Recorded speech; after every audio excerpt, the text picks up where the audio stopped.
An unprecedented power grab. That's how Republican leaders are describing what President Obama announced today in Shaker Heights. Good evening, I'm Danita Harris. Good evening, I'm Chris Flanagan. The president said he's using his constitutional power to make appointments while the Senate is in recess.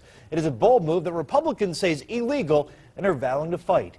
News Channel 5's John Kosich wraps up the president's visit. 6 months after President Obama tapped Ohio's Richard Cordray to head the new Consumer Financial Protection Bureau, and 4 months after his confirmation hearings were held, the Senate has failed to act on the nomination. So today in Shaker Heights, President Obama did, using his constitutional power to name top officials without Senate confirmation while Congress is in recess.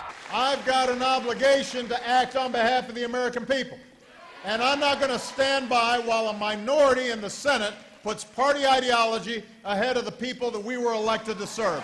Republicans have said the problem isn't with Cordray, but the structure and power of this new consumer watchdog post. It would oversee, among other things, mortgage companies and debt collectors, the types of people the president says that took advantage of 81-year-old William Eason and his wife. He and Cordray dropped by their Southeast Cleveland home today, the one they almost lost to fraud after they took out loans for repairs. Their story was the story of a lot of folks in this region.